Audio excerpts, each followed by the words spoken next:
Merhabalar, ben Yüksel kanalıma hoş geldiniz. Gene çok güzel bir örgü kıyafet anlatmaya çalışacağım. Ee, Motifleri değiştirmedim. Bundan önceki videoda kullandığım motifi kullandım. Gene yarım motifler, koltuk kesmeler, yaka kesmeler. Bu sefer değişik bir yuvarlatma. Şu köşeleri dolgusu farklı. Çünkü şurada bir desen var. Bu deseni bozmamak için farklı bir dolgu kullandım. Bütünlük teşkil etti buradaki modelle. Güzel tekniklerle ve kendi ördüğüm düğmelerle bunun önü açık. Diğer bluzun önü kapalıydı. Bu şekilde uçlarına örgüler koyarak bu bluzu ve enseye kadar motifli bu. Görüldüğü gibi. Etek de çok harika oldu. Gene ucunda örgüler var. Yazın çok kullanışlı bir kıyafet oldu. Gerçekten ben de bayıldım. Umarım siz de beğenirsiniz. Hadi videoya başlayalım. Bir önceki videoda çalıştığım bluzun aynı motiflerinden kullandım gene. Yalnız bu sefer iplerim biraz daha kalın oldu. O çok daha ince bir iple örmüştüm. Şimdi bu motifler gene rengarenk. Şöyle bluzu, bunun şu yaka kısmını şimdi videoda beraber göreceğiz. Önü açık. O tamamen bluzdu. Bu önü açık bir bluz. Eteği de şu şekilde uçlarında örgüler koydum. Dar uzun bir etek. Yani uzun derken çok mini değil. Daha uzun. Diğer yaptığım eteklere göre. Bu şekilde bir takım oluşturdum. İplerim şöyle göstereyim. Bunların üzerlerinde marka yok. Her zaman aldığım, kiloyla aldığım Kürkçühan'da Övünç İplik'ten alıyorum ama bu reklam falan değil. Sadece mutlaka bir marka sorduğunuz için söylemek zorunda kalıyorum. Şöyle ipler satılıyor orada. Çok da sert değil. Yumuşak ipler bunlar.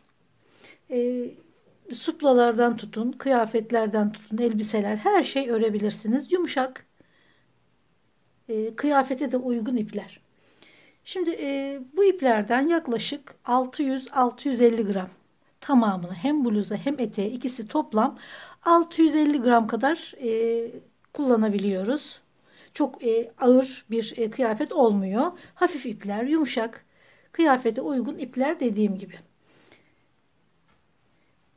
Şöyle de göstereyim.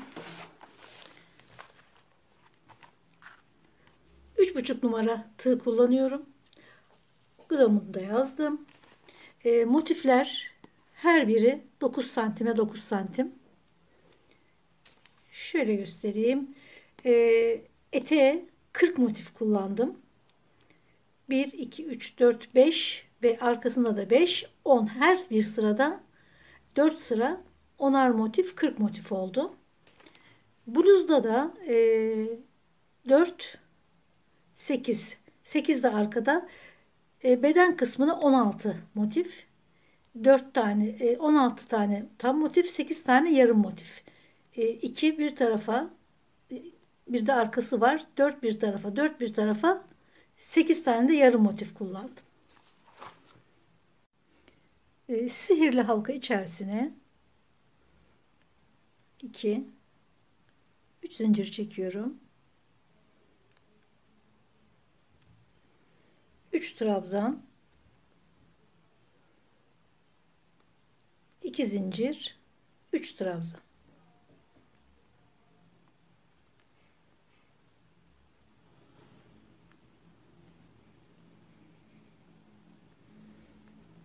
Bundan 2 tane daha örüyorum. 2 zincir. İlk başladığım 3 zincirin en tepesine bağlıyorum. Bunu kısa anlatıyorum ki bundan önceki videoda aynı motifi zaten ayrıntılı anlatmıştım. Şu bluzdaki yarım motifleri de anlatmıştım. Burada da aynısını yaptım zaten. Hani videoyu çok uzatmamak için kısa anlatıyorum. Şimdi diğer ipe geçiyorum. Bu motifi iki renk çalışıyoruz. Geçen motifler, bluzun motifleri rengarenkti. Her sırası başka renkti. Şimdi şuradan tekrar alayım. Sıra bittikten sonra gene trabzanları kaydırma yöntemiyle son trabzanın üzerine de geliyorum. Orada renk değiştiriyorum.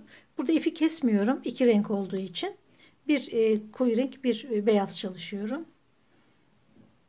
En azından yani bu modeli o şekilde çalıştım. Şimdi tekrar son bir ilmeği kaydırıyorum. Ortaya geliyorum. 3 zincir, 3 trabzan, 2 zincir, 3 trabzan,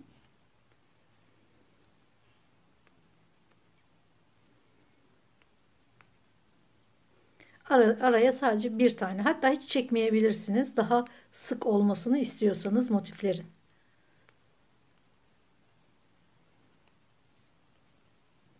Yine bir zincir, köşeye geldim. 3 trabzan, 2 zincir, 3 trabzan olarak örmeye devam ediyorum. Son sırası gene beyazlı olacak. 1 2 3 4 sıra motifi ördükten sonra gene ilmek kaydırarak ortaya geliyorum. 1 2 3 4 zincir çekip şu boşluklara batıyoruz. Hatta bunu sık iğne olarak değil de şu şekilde gene ilmek kaydırarak örelim. Çok yukarıda kalmasın bu boşluklar diye. Bu şekilde. 1 2 3 4.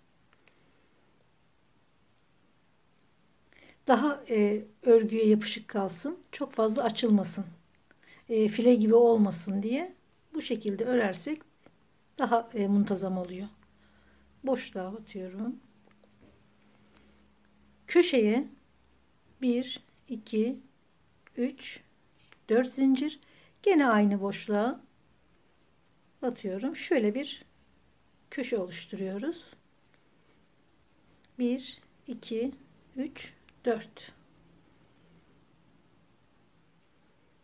boşluklara ilmek kaydırarak 2 3 4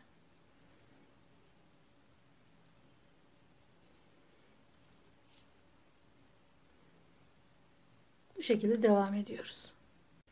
Bluzu örerken motifleri şu son arka kısım, yani şu enseye gelen kısmı örerken şu en son yaptığımız şu boşlukları ense kısmına yapmadım. Yani motifin üç bir tarafına yaptım, ördüm. Enseye gelen kısmı örmedim ki şuralar yani örülürken şu yaka kısım örülürken ensede bir çukurluk yapması için, tam oturması için ensenin buraya örmedim. Buraya motifi olduğu gibi bıraktım. Sadece enseye gelen kenarı. Yoksa diğerlerinde hepsinde bu son döndüğümüz file örgü mevcut. Araları da bu şekilde gözüküyor. Şöyle, bu henüz daha ütülenmedi. Birazdan bittikten sonra mankenin üzerinde de çekimini yapacağım. Araları diğer motiflerden daha farklı birleştirmesi var. Ve görüntüde örgüyü de çok hafifleştiriyor bu şekilde birleştirmek. Ve de bir desen kazandırıyor örgüye. Görüldüğü gibi. Bu ütülendiği zaman daha görünür hale gelecek. Şimdi diğer bluzdaki bütünlük vardı ön kısmında. İki parçaydı. Şimdi bu önü açık bir bluz olacak ve bunun düğmelerini de ördüm. Şu şekilde düğmeleri var. Beyaz ördüm, renkli ördüm. Daha tam karar veremedim. Hani renkli mi taksam, beyaz mı örsem. O yüzden birkaç tane ördüm şu şekilde. Bunları da göstereyim örüldüğünü. 1 2 3 ya da 1 2 3 4 Ya 3 ya 4 düğme kullanacağım. Şimdi hemen kenarlara başlayalım. Çünkü etekte örülecek yer hiç kalmadı. Şu kenarı da göstereceğim. Bunu bluza da yapacağım için bluzda göstereceğim hepsini. Umarım beğenmişsinizdir. Şimdi şuradaki kenar motifin gelişine uygun olarak yaptım. Şuradaki görüntüyü şu yaka kenarında da yakalamak için bu şekilde köşeyi kapattım. Diğer bluzda farklı örmüştüm. Bu da farklı oldu. Yani her videoda mutlaka başka bir ayrıntısı olacak ki sizin de işinize yarasın. Yani hem böyle çalışabilirsiniz hem diğer türlü çalışabilirsiniz. Yoksa videolar hepsi birbirinin aynı olur. Bir köşeye yaptım. Şimdi diğer köşeye öreceğim. Buralarda yok. Buralar dümdüz örülecek. Çünkü enseye kadar motif var bu bluzda. Bir ilmek sıkılaştırıyorum. Tam yakanın ortasına birleştiği noktaya şuraya ilmeği bağlıyorum. Sonra ilmeği uzatıyorum. Köşenin ilk boşluğuna değil, ikinciye. Sonra üzerine doluyorum. Tekrar aynı boşluğa batıyorum. Gene uzatıyorum. Alıyorum, topluyorum. Tekrar doluyorum bir kere. Uzatıyorum, topluyorum. Doluyorum. Aynı boşluğa uzatıyorum. Topluyorum.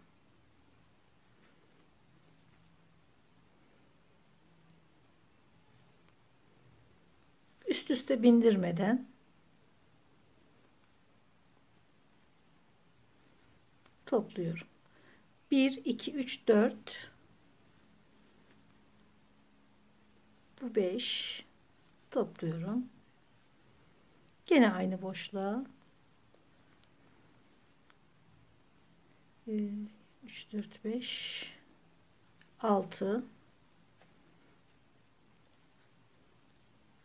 7. Bu yeterli. Köşeye tam denk geliyor. Şurada bağladığımız ikinciye bağlamıştık şurada. Gene ikincisinin bu değil bu. Şöyle göstereyim. İlkine değil ikincisine bağlıyorum.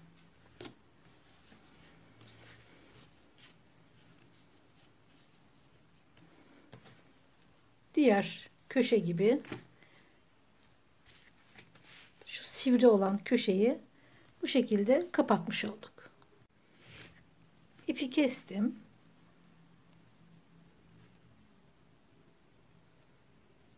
Şuradan ipi kaybedeceğim. Şu iki ipi de aralardan yürüterek kaybedeceğim.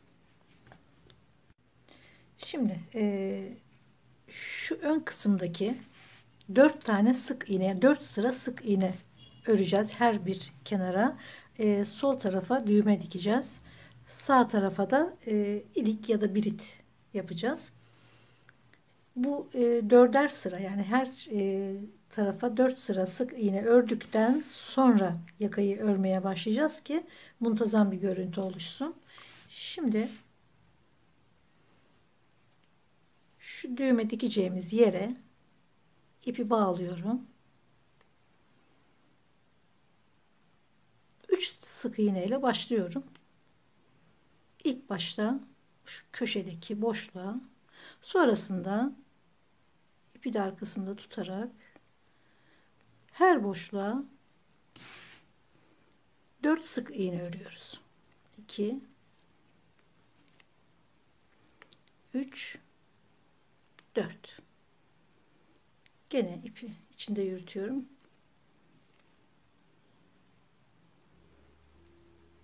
Her boşluğa 1, 2, 3, 4. Başa kadar ilerliyorum. Şu motif bağlantı yerleri, ek yerlerine gene her boşluğa, buraları atlamayalım. Yoksa büzer örgü.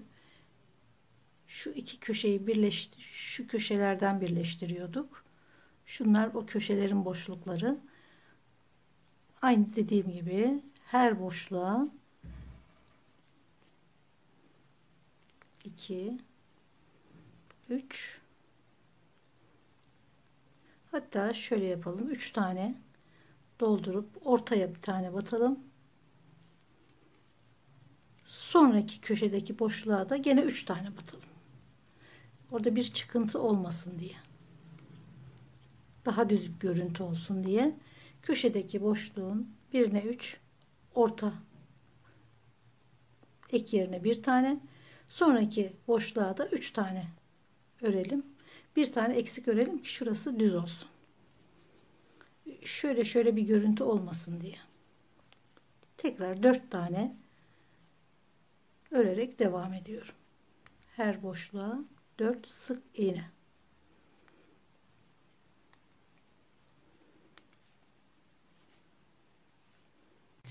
Son boşluğa 2 tane sık iğne örüyorum. 2 tane sık iğne ile bitiriyorum. Çeviriyorum. Bir zincir, aynı yere bir sık iğne ve her sık iğnenin üzerine bir sık iğne örerek bu şekilde 4 sıra örüyorum. İlkini ördüm, ikinciyi döndüm. Şimdi 2 sıra daha örüyorum ve bu kenarı bitiriyorum. 5 sıra ördüm. Çünkü düğmeler biraz dışarıda kalmıştı 4 sırada. Şöyle tam içeride kalması için, örgünün üstünde olması için 5 sıra yeterli oldu. Ya 4 ya 3 düğme yapacağım. Bu şekilde bir kenar bitti. Şimdi aynı buradaki 5 sırayı diğer kenarı da aynı şekilde öreceğim. Sağ taraftayız. Bluzda ilikleri sağ tarafa açacağız. Şimdi düğmelerin işte hacmine göre ilik açacağım. Siz de kendi kullandığınız düğmelere göre ölçüp denersiniz. Bu şekilde o genişlikte açarsınız. Hemen bir tane sık iğneyi örüyorum. 1 2 3 4 5 zinciri çektim. 1 2 3 4 5 tane atlayıp altıncıya bir sık iğne. 1 2 3 4 5 5 zincir, 5 tane de ilmek atladım. 2 3 4 5 6 7 bir sık iğne, 5 zincir, 5 tane de ilmek atladım. 7 tane sık iğne ördüm. 1 2 3 4 5 1 2 3 4 5 altıncıya 7 tane sık iğne. 3 4 5 6 7 1 2 3 4 5 1 2 3 4 5 altıncıya 1 2 3 4 5 6 7 3 şimdi 4'ü yapacağız. 1 2 3 4 5 1 2 3 4 5.'ye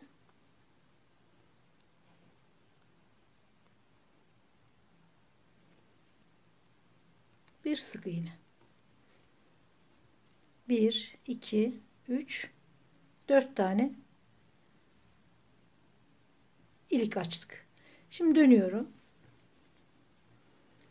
Bir zincir, boşluğa 5 tane zincir çekmiştik. Şimdi 5 tane dolduruyoruz. 3 4 5 devam ediyoruz.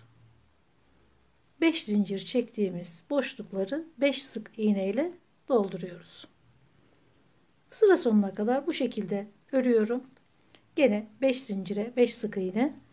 Sonrasında bu 3. sıraydı. Sonrasında 2 sıra daha örüyorum. Toplam 5 sırada bitiriyorum. Şimdi ipi şu kısımdan, düz kısımdan, ön yüzünden hemen en baştaki şu örgüye hemen bağlıyorum. Bir altı batıp sıkılaştırıyorum iyice ve devam ediyorum. 2 3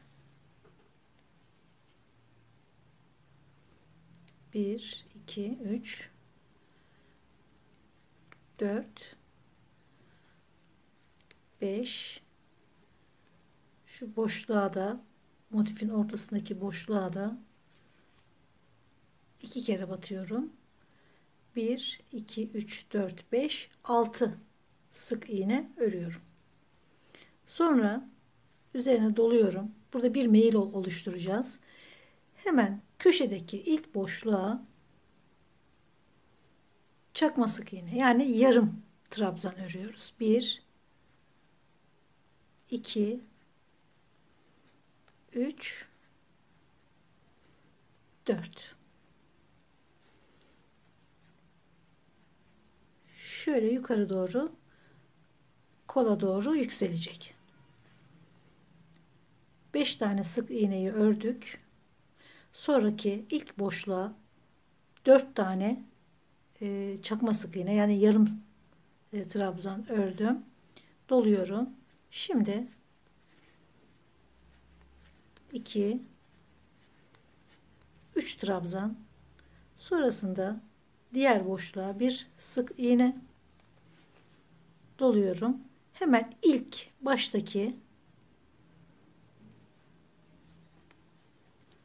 şu dolgu olan yerin ilk baştaki ilmeğe 1 2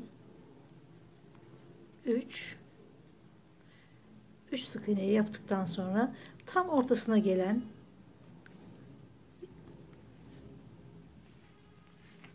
ilmeğe sık iğne ile bağlıyorum. Tekrar doluyorum. Diğer baştaki örgünün üzerine 2 3 trabzan,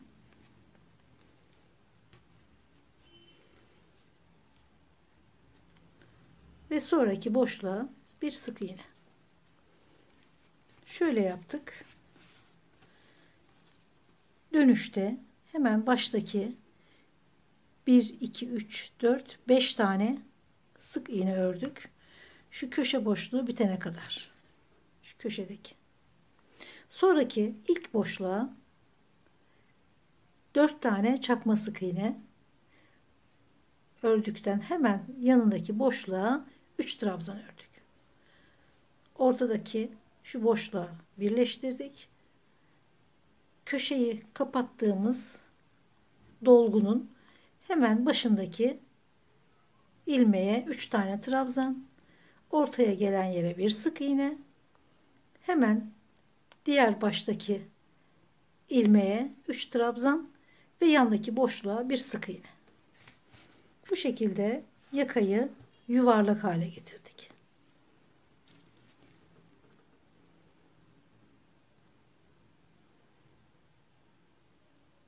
Şimdi umarım anlaşılmıştır. Yaka kısmında diğer tarafta gene göstereceğim biterken. 3 trabzan,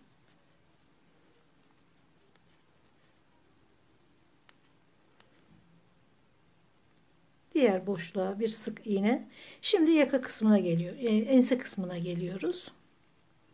Yalnız şu ek yerlerine de şu köşeler vardı.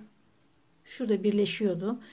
Her iki boşluğa da örgü yapacağız. Yani burası ek yeridir diye hemen diğer motifi atlamıyoruz. Hemen yani bu boşlukları takip ediyoruz. Her boşluğa batıyoruz ki örgü büzülmesin. küçülmesin. Yoksa kasar, hem kol ağızları hem önler hem ense toplarsa birbirine örgü hiç güzel olmaz. Şu yanındaki boşluğa bir sık iğne doluyoruz. Gene 3 trabzan bir sık iğne olarak devam ediyoruz. Şuraya kadar. Şu ense kısmında şurada görünen son sıra file örgü diyelim. Şu enseyi örmemiştim ki şu ense kısmına biraz çukurluk versin. Tam otursun boyuna diye. Orayı da şu şekilde öreceğiz. Kafes olmadığı için. Son 3 trabzanı ördüm. Üçlü trabzanın ortasına sık iğne doluyorum. Boşluğa 3 trabzan.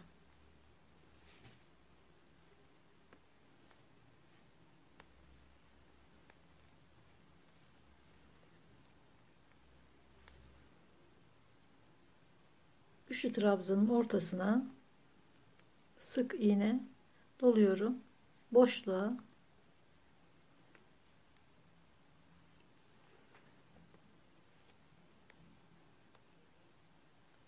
3 trabzan. Gene tam ortaya bir sık iğne, boşluğa 3 trabzan. Aynı şekilde devam ediyorum. Bütün boşluklara batarak örüyorum. Şu köşelerde. Orayı da bir geçelim. 3 trabzan. Ortadaki trabzana bir sık iğne, diğer boşluğa, yani ek yeri burası, 3 boşluğa bir sık iğne, sonra diğer boşluğa 3 trabzan. Bu şekilde bütün boşlukları hiç atlamadan, bu motiften bu motife örmeden geçmiyoruz. Her boşluğa batarak ense kısmında bu şekilde tamamlıyoruz ve gene ördüğümüz gibi şu kısma gelene kadar örüyorum. Burayı bir daha göstereyim. Şimdi şu köşe dolgu yaptığımız taraftayım. 3 trabzan bir sık iğne ördüm. Doluyorum. En baştaki ilmeğin üzerine 3 trabzan,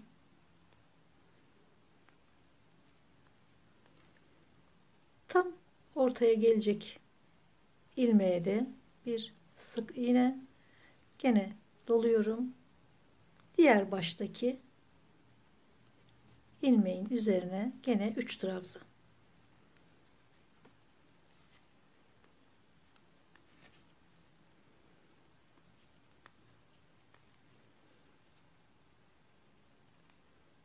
Boşluğa bağlıyorum. Gene 3 trabzan.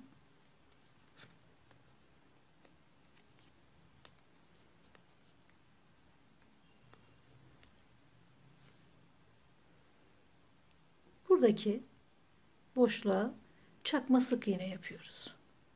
Gene doluyorum. 1 2 3 4. Bundan sonrası şu köşeye kadar sık iğne örmüştük. Diğerini normal 1 2 3 4 5 sık iğne ile bitiriyoruz.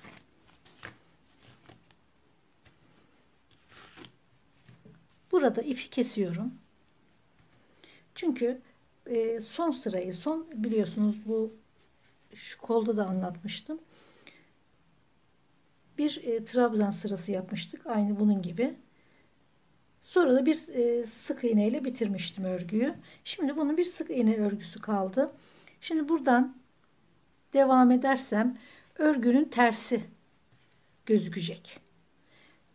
Yani şurayı örersem örgünün düz tarafı bana doğru kalacak ve dışarıya şöyle bir görüntü olacak. Ben de bunu istemiyorum. Düz tarafında örgüsü düz olsun istiyorum. O yüzden burada kesiyorum ipi.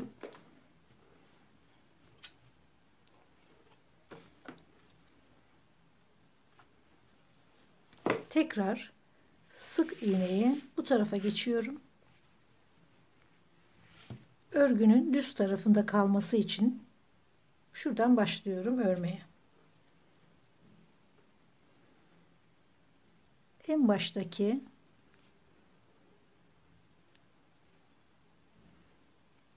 sık iğnenin üzerine bir tane sık iğne örüyorum ve bütün örgülerin üzerine sadece sık iğne örerek devam ediyorum. Bütün yakayı, kolu, enseyi sadece sık iğne örerek devam ediyorum. Şimdi kol nasıl ördüm onu göstereyim. Diğer kol gibi. Şurada birleşme kol altı, koltuk altında birleşme noktasında ipi sabitliyorum. Bir sık iğne. Şimdi şurada motifi keserken bu videoda bunları anlatmadım. Çünkü bundan önceki bu motifli videoda hepsini anlatmıştım. Aynı motif, aynı kesimler. Tekrar bu videoda anlatmamak için bunları diğer videoya bakarak çok rahat görebilirsiniz. O videonun tekrarı olurdu ki buna hiç gerek yok. Burada sadece değişik olan önden düğmeli olması, farklı bir kenar birleşimi olması. Yani motifin etrafında file tarzı şu şekilde bir birleşim var. O güzel bir detay oldu kıyafetler için. Yumuşak bir örgü oluyor. Sık iğne olmadan motifin etrafında. Bir de etekte de tabii ki dümdüz bir etek ama ucunda da bir örneği var. Ufak tefek detaylarıyla farklı bir video oldu bu da. Şimdi ipi sabitledik. Şurada kesim yapmıştık. Kol kesimi yapmıştık. Aynı şekilde gözükmesi gerekiyor. O yüzden şuradaki görünen boşluklara ilk boşluğuna hemen 4 sık iğne örüyorum. 2 3 4. Yanındaki boşluğa sıra takip edeceğiz. Her boşluğa batacağız çünkü. Doluyorum. Bu sefer 4 tane yarım trabzan, çakma sık iğne artık ne diyorsak 3 4 doluyorum. Şimdi 3 trabzan.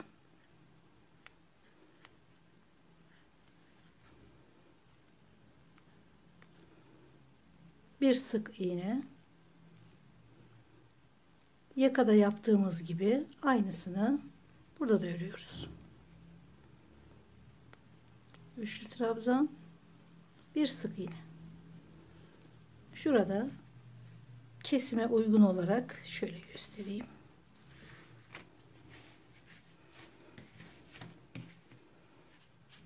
Şöyle daralan bir motif ördüm.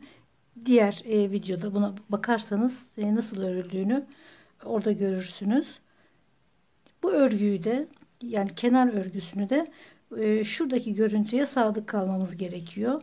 O yüzden ilk boşluğa 4 sık iğne, ikinciye 4 tane çakma sık iğne yani yarım trabzan, sonrası gene 3 trabzan, 1 sık iğne, 3 trabzan, 1 sık iğne olarak kolun sonuna kadar geleceğiz.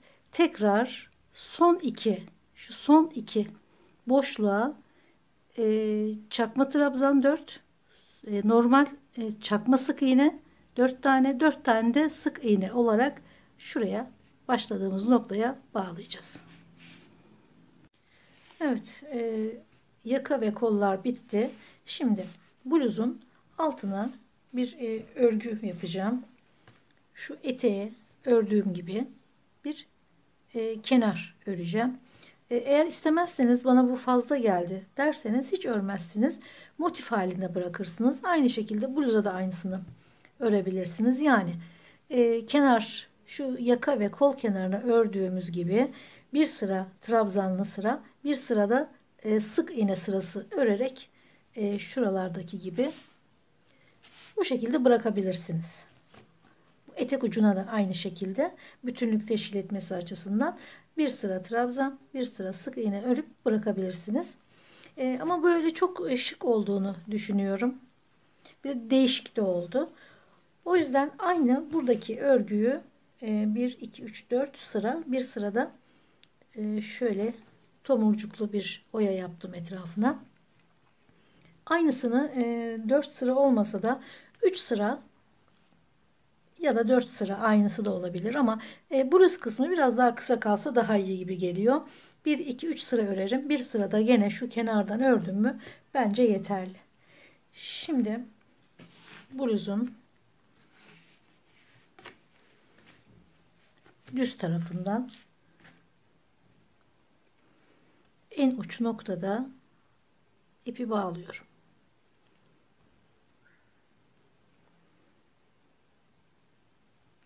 Bir sık iğne ile de sıkılaştırıyorum.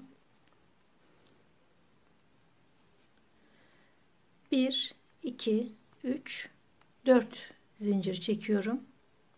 Doluyorum. Birinci sıradayız. 2, 3, 4. Sık iğne sırasına, burası da 5. sıra. 4. sıraya 3 trabzan,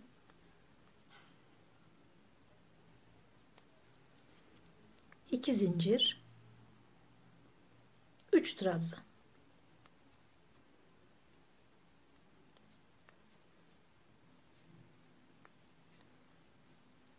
Sonra tekrar alıyorum. Hemen ilk şu köşedeki boşluğa bir trabzan. Tekrar doluyorum. Hemen yanındaki boşluğa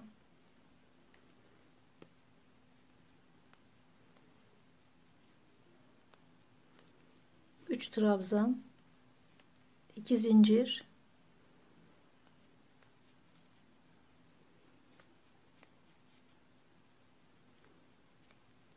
3 trabzan doluyorum. Hemen yanındaki boşluğa bir trabzan.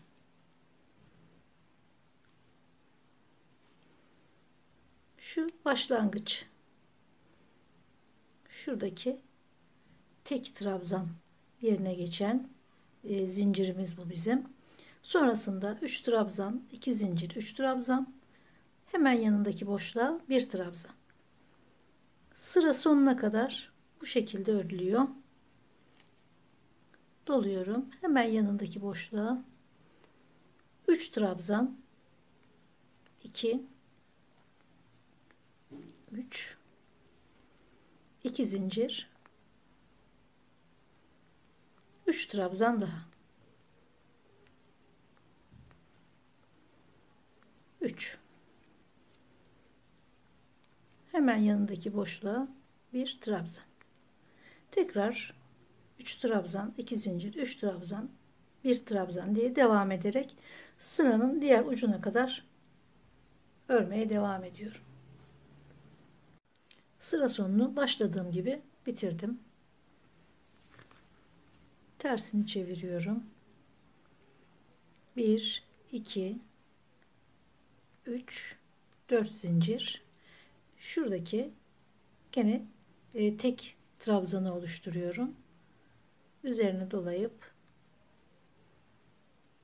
3 trabzan,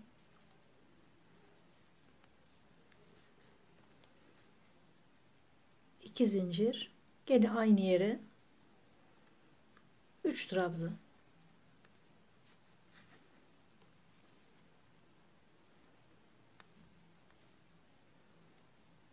Doluyorum. Trabzanın üzerine bir trabzan daha. Yani Trabzanın üzerine trabzan. Üçlü trabzanların üzerine de gene aynı şekilde üçlü trabzanlar. Doluyorum. Boşluğa 1 2 3 2 zincir 1 2 3 doluyorum. Trabzanın üzerine, tek trabzanın üzerine bir tek trabzan. Bu şekilde takip ederek bu sıradan sonra bir sıra daha öreceğim. Sıra sonunda ilk başlarken çektiğimiz zincirin en üstüne şuraya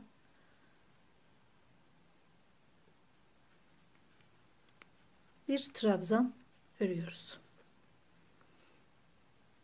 Tekrar çeviriyorum diğer sırayı örmek için. Gene 1 2 3 4 doluyorum. Boşluğa 3 trabzan,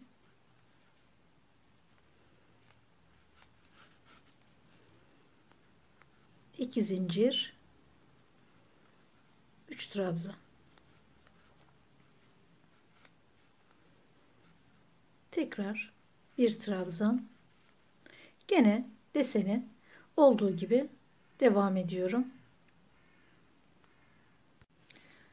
3 sıra örüp son oya sırasından sonra bitirecektim ama denk gelmedi. Yani örgünün yüzüne denk gelmedi son oya sırası. İpi de koparıp tekrar bağlamak istemedim. Bir ek daha olsun istemedim. O yüzden 4. sırayı da ördüm. Şimdi örgünün düzüne denk getirerek, zaten etekte de aynı sırada örgü vardı. Şimdi şu ortaya gelmem gerekiyor.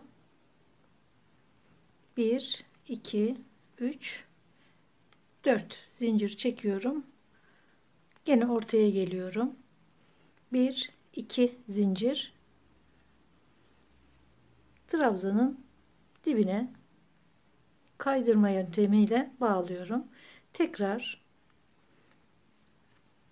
2 zincir, gene şöyle dibine şu şekilde bir trabzan daha, 2 zincir, gene dibinden şu iki ipi alıyorum. İlmeği kaydırarak çıkartıyorum.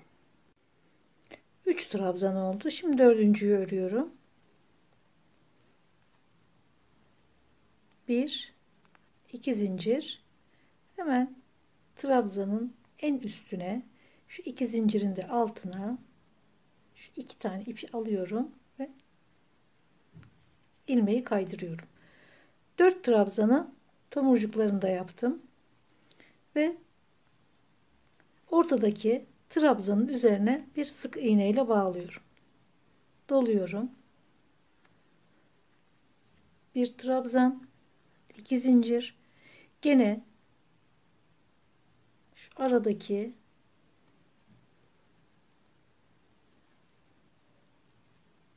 kaydırarak bağlıyorum. Tekrar bir trabzan, 2 zincir,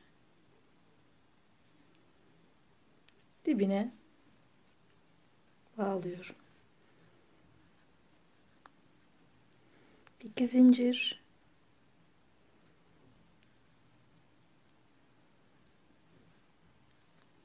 bir trabzan daha, 1 2 3 dördüncüyü yapıyorum. Hemen dibine bağlıyorum ve ortadaki tek trabzana bir sık iğne.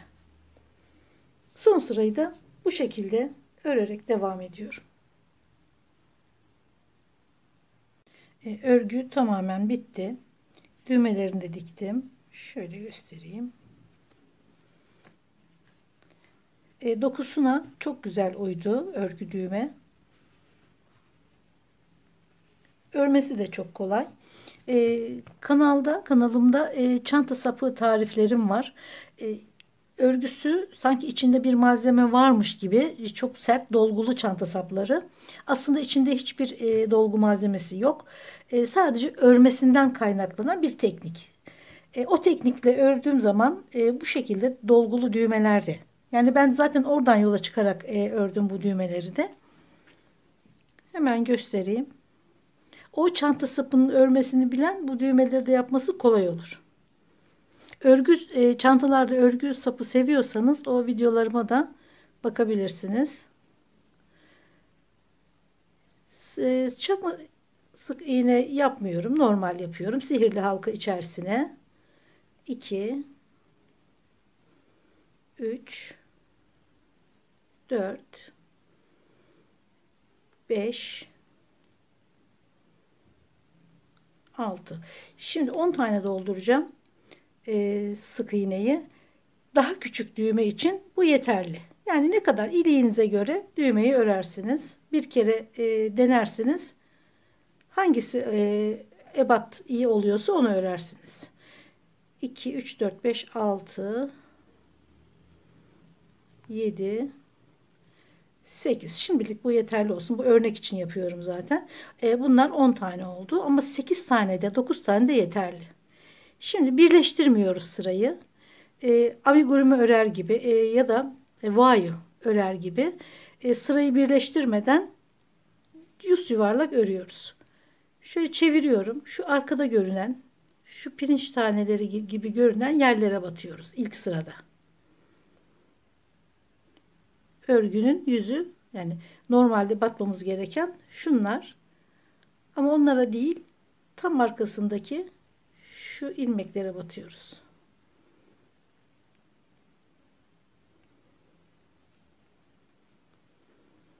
Sırayı, yani kaç tane doldurduysak o kadar örüyoruz.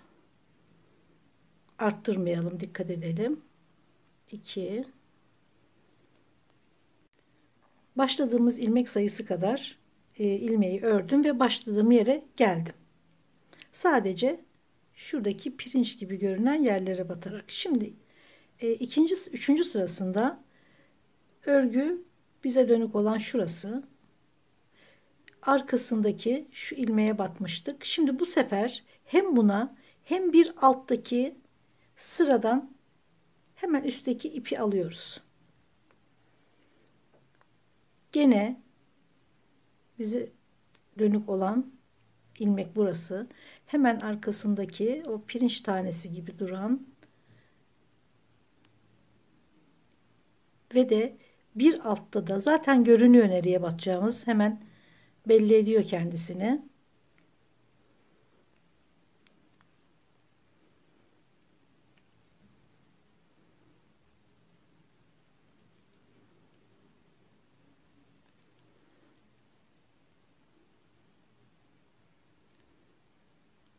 Hemen gösteriyor nereye batacağımızı.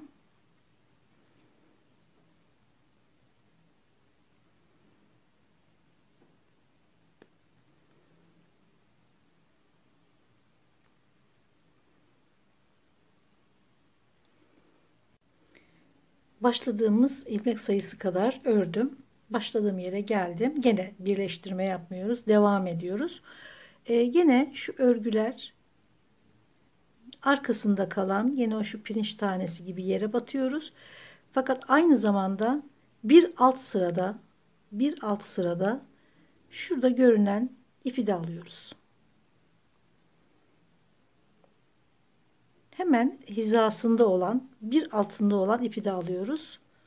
Bu dolguyu yapan örgü tekniği oluyor. Tekrar şuradaki örgünün arkasında kalan şu pirinç tanesi gibi duran yeri alıyoruz. Arkada duran bir alt sıradaki ipi alıyoruz. Bu örgüyü tok hale getiriyor. Bayağı bir dolgunlaştırıyor. Sapı da bu şekilde ördüğümüzde, ki onun zaten tekniğini videoda gösterdim. Çantanın içinde bir malzeme varmış gibi çok güzel çanta sapları oluyor bu şekilde. Gene ilmeğin arkasından çalışıyoruz.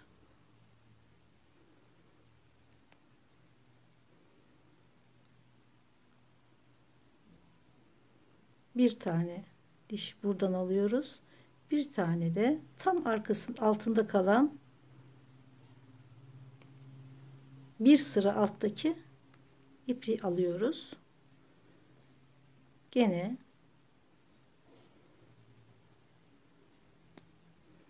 hemen alttaki ipi alıyoruz. Yeterli büyüklüğe geldiğinde derinlik yaparak devam edeceğiz. O da ilmeğin sadece tek arka kanadına batarak bir derinlik yapıyoruz. Ben bir sıra ördüm. Şöyle bir yuvarlandı. Şimdi bunu toplamamız gerekiyor. Bir tane atlıyorum. Diğerine ilmek kaydırarak bir tane atlıyorum. Diğerine ilmek kaydırarak bir tane atlıyorum. Diğerine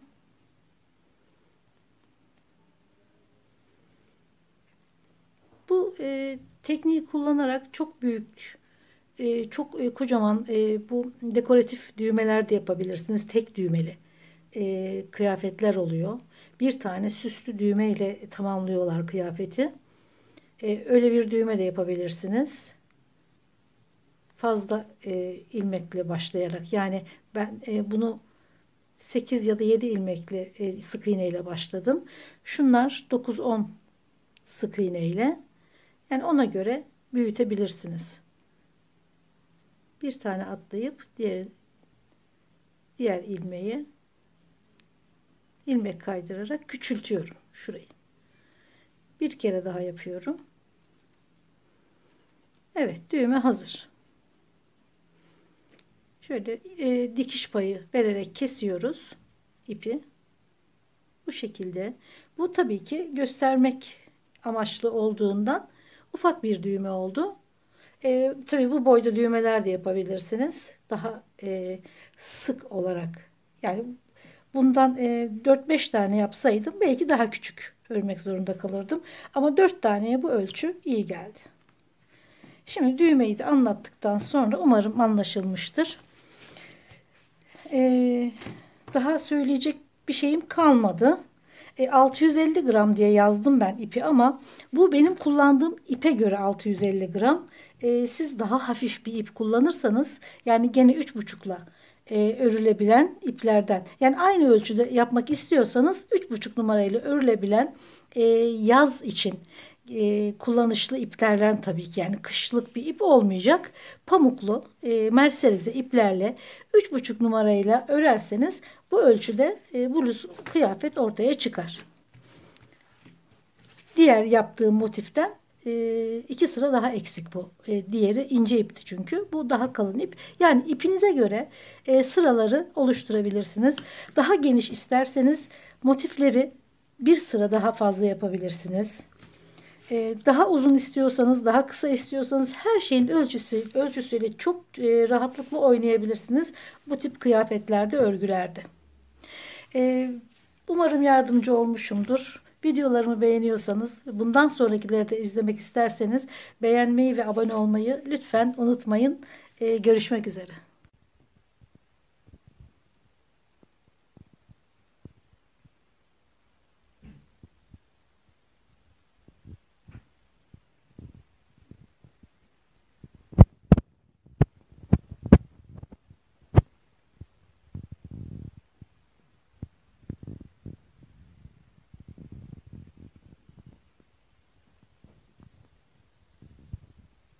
Giyecek gibi olsun.